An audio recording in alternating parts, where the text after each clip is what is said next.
BRS party rebel MLC BRS party rebel MLC అనాలి.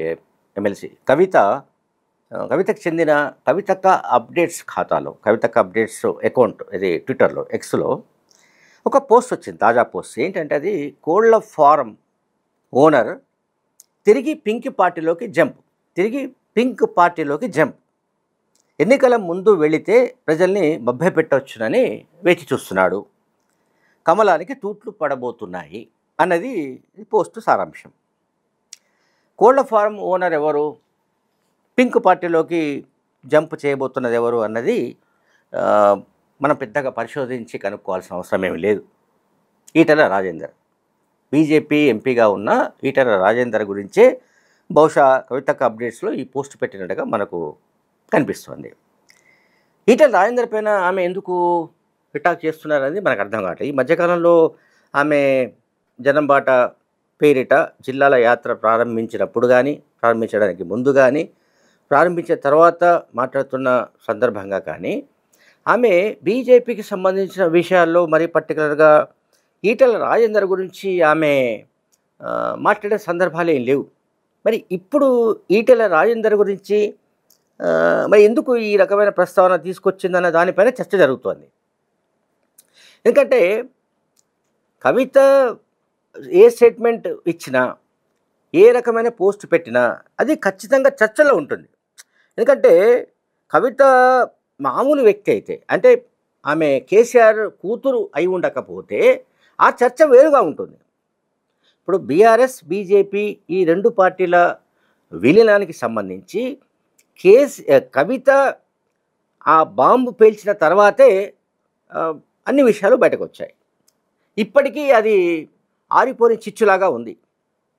తాను జైల్లో ఉండగా బీఆర్ఎస్ పార్టీని బీజేపీలో కలపడానికి కాన్స్పిరసీ జరిగింది అని కవిత ఆరోపించిన తర్వాతే తెలంగాణలో ప్రకంపనలకు, మరీ ముఖ్యంగా బీఆర్ఎస్ పార్టీలో భూకంపానికి దారితీసింది. సో దాంట్లో ఇంకా కవిత చెప్పింది కనుక అది నిజమే.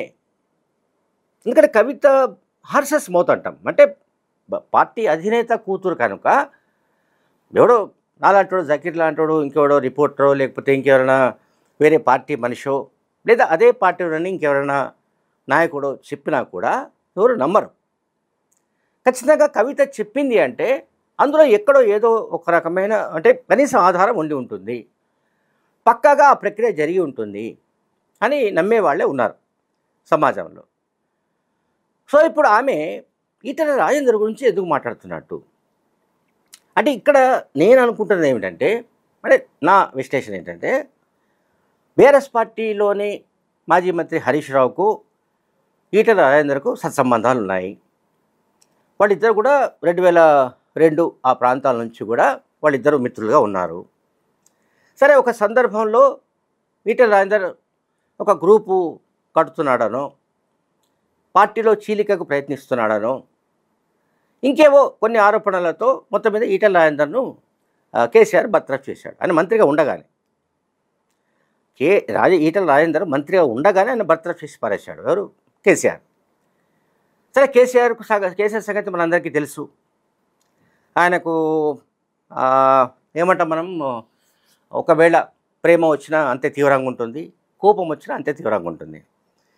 సో ఆ తీవ్రత కారణంగా ఈటెల రాజేందర్ను బయటికి గడ్డి పారేశాడు. అదే సమయంలో కొన్ని కథనాలు వచ్చాయి, కొన్ని ఊహాగానాలు వచ్చాయి. హరీష్, ఈటెల రాజేందర్ ఇద్దరిని కూడా బయటికి పంపించే ప్లాన్ జరిగింది అన్నట్టుగా కూడా కొన్ని పత్రికల్లో కథనాలు వచ్చాయి, కొన్ని వెబ్సైట్స్లో కథనాలు వచ్చాయి. సరే, అది నిజం కాదని తేలింది. ఒక ఈటెల రాజేందర్ మాత్రమే బయటికి పంపించారు. ఇప్పుడు గడిచిన కొన్ని నెలలుగా, కనీసం 4-5 నెలలుగా కవిత ఎవరిని టార్గెట్ చేస్తుంది బీఆర్ఎస్ పార్టీలో, హరీష్ రావును, రాజ్యసభ మాజీ సభ్యుడు సంతోష్ రావును టార్గెట్ చేస్తుంది.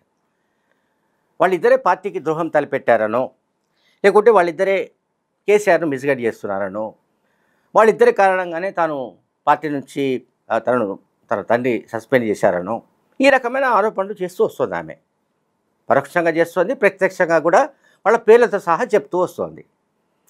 సరే, కవిత సస్పెన్షన్ వెనుక ఆమె పార్టీ వ్యతిరేక కార్యకలాపాలకు పాల్పడ్డారా లేదా ఏ కంక్లూజన్కి వచ్చి కేసీఆర్ ఆమెని సస్పెండ్ చేయమని ఆదేశించాడు ఏమిటని మనకు తెలియదు. కేసీఆర్ పైన ఎవరు ప్రభావం చూపారు, ఎవరి ప్రభావితం చేసిన కారణంగా కేసీఆర్ ఈమెను బయటికి గెంటేశాడు మనకు తెలియదు. కానీ ఖచ్చితంగా కేసీఆర్ హరీష్ రావు పైన ఉన్న ప్రేమతోనో మమకారంతోనో సొంత కూతుర్ని కూడా బయటికి విసిరి పారేశాడన్నది ఒక ప్రచారం బీఆర్ఎస్ పార్టీలో ఉంది.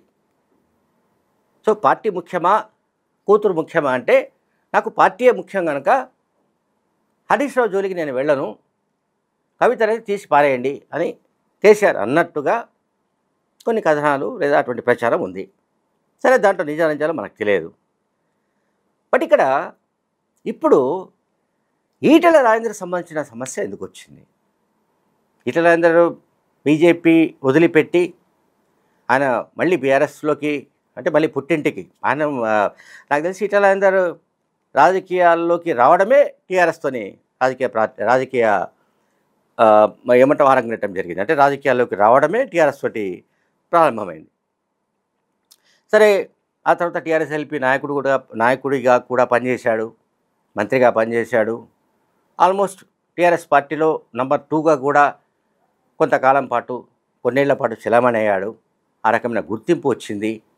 సో ఈటెల రాజేందర్ బీసీ కనుక, ముదిరాజ్ సామాజిక వర్గానికి సంబంధించిన వ్యక్తి కనుక, అండ్ ఇది కాకుండా ఆయన పూర్వాశ్రమంలో పీడిఎస్ లాంటి లెఫ్ట్ వింగ్ ఎక్స్ట్రీమిస్ట్ గ్రూప్స్కు సంబంధించిన ఒక విద్యార్థి సంఘంలో పనిచేసిన అనుభవం కారణంగా వివిధ రకాలుగా మొత్తం మీద అయితే ఆయనకు లభించాల్సిన ప్రాధాన్యం లభించింది.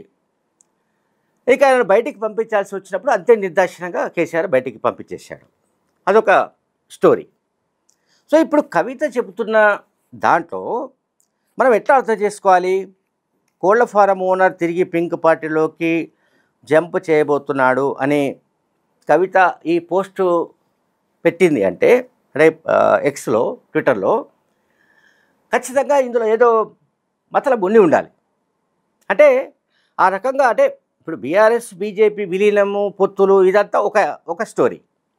బట్ ఇక్కడ బీజేపీకి సంబంధించిన కొంతమంది నాయకులు మళ్ళీ బీఆర్ఎస్లోకి రావడానికి ప్రయత్నాలు చేస్తున్నట్లుగా ఈ పోస్టు దానికి రుజువు చేస్తోంది. అంటే దానికి అర్థం పడుతోంది. ఖచ్చితంగా ఇందులో ఏదో ఉంది, మతలబు ఉంది. ఖచ్చితంగా ఈటెల రాజేందర్ పింక్ పార్టీలోకి అంటే బీఆర్ఎస్ పార్టీలోకి చేరడానికి సంబంధించిన సన్నాహాలు ప్రారంభించారని, అది కాళేశ్వరం ప్రాజెక్టు సందర్భంగా జస్టిస్ పిసి ఘోష్ కమిషన్ విచారణ జరిపినప్పుడే అది బయటపడిందని కూడా ప్రచారం ఉంది. అంటే పిసి ఘోష్ విచారణ సందర్భంగా మనందరికీ తెలుసు కేసీఆర్, హరీష్ రావు వాళ్ళు ఏం చెప్పారో అప్పటి మంత్రిగా పనిచేసిన ఈటెల రాజేందర్ కూడా యథావిధంగా చెప్పాడు. ఆయన ఇక్కడ కూడా పుల్లు పోకుండా చెప్పాడు. ఎవరో ట్రైనింగ్ ఇచ్చినట్టు పక్కాగా అదే చెప్పినట్టుగా ప్రచారం జరిగింది. సరే, ఈటెల రాజేందర్కు ఉన్న క్రెడిబిలిటీ ఈటెల రాజేందర్కు ఉంది. అట్లాగే ఎవరి క్రెడిబిలిటీ వాళ్ళకు ఉంది, మనం దానికి కాదనడానికి లేదు.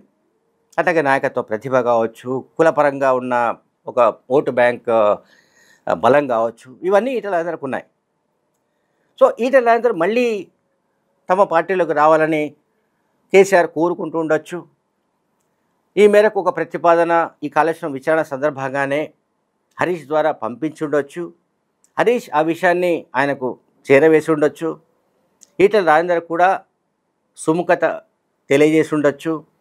అయితే ఇప్పుడు సమయం కాదు గనక ఎన్నికలకు ముందు నేను బీఆర్ఎస్లో మళ్ళీ వచ్చే విషయాన్ని అంటే ఘర్వాపసి వచ్చే విషయాన్ని ఆలోచిస్తారని ఆయన చెప్పి ఉండొచ్చు. ఏదో జరిగి ఉండాలి. సో కవిత మనం ఎంత మాట్లాడుకున్నా కవిత బీఆర్ఎస్ పార్టీతో సంబంధం లేదు ఇప్పుడు right now, cut off area. కానీ కవితకు ఖచ్చితంగా బీఆర్ఎస్ పార్టీ నెట్వర్క్తో సంబంధాలు ఉన్నాయి.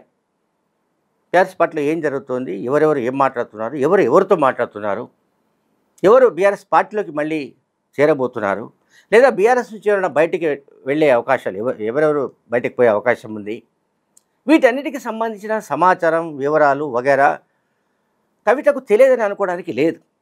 కనుక ఈ పోస్ట్ వెనుక ఖచ్చితంగా ఒక పక్కా ఇన్ఫర్మేషన్ ఉంటేనే ఈ రకమైన ట్వీట్ చేసినట్టుగా మనకు కనిపిస్తోంది. Thank you very much.